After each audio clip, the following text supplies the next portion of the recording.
Hey, Richard, Al Pierce from Auto Week over here. I'm not sure if you're aware that Monday and Tuesday night, all three races on the backstretch ended with somebody taking out the leader on the last lap. When you and Pearson wrecked up here in '76, did you do anything or did he do anything differently on that lap that you wouldn't have done midway through the race? And the other question is it now more evident than ever that anything goes on the last lap of any race, anywhere? I don't know if it's any different. I mean, it's just showing up more, I guess. With me and Pearson, nothing like that would have happened unless it was the last lap. Okay, it was one of those situations. And but I watched a couple of them dudes Saturday night or Monday night, Tuesday night, whatever.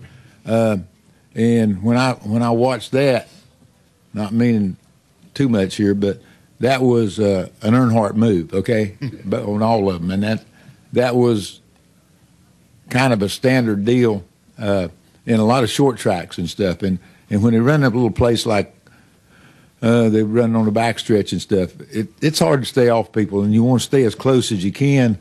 But I think a couple of them was pretty intentional, and we tried not to get in there. I know me and Allison had a lot of beating and bashing, but we always tried to survive. We tried to knock the guy out of the way. We didn't try to knock him out of the race, and that's what they was doing the other night. Yes, sir. Right here. Ed Hinton, ESPN.com. Richard, another place you've won an awful lot like Martinsville is this place right here.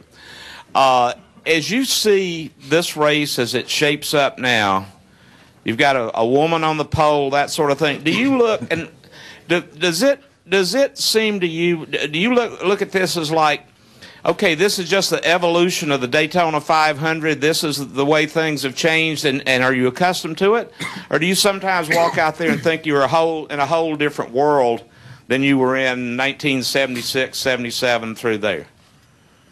Basically, it's a different world, okay? Because back in the day, okay, there was usually 3 or 4 cars or a couple of cars really involved in a last lap deal, like Cale and Donnie, in '79, stuff like that. There was just a couple of cars. Now, you can be running 7th or 8th and somebody screws up up front, you can win the race, or you can be running first and you can wind up 7th or 8th. So I see it more as just a plain old gamble now. It's just fate, things. If you're right place at the right time and the right circumstances, you can win the race. Big deal is you got to be up there. But other than that, you sort of take pot luck. 3 laps from the end of the race, things change.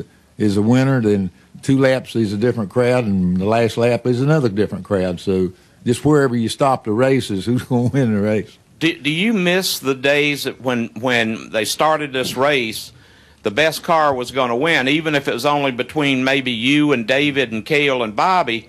You knew at the end of the day the best car, best driven, was probably going to win the race. Do you miss that? Is that totally gone now? I looked at that as racing, okay?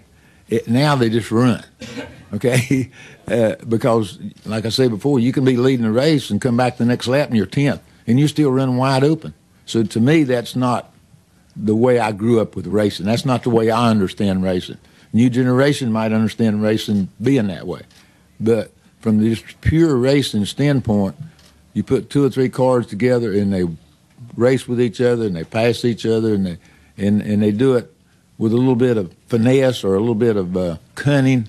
Now you just run wide open, hope ain't nothing in front of you to get you in front. So it's just different. It's just a completely different ball game.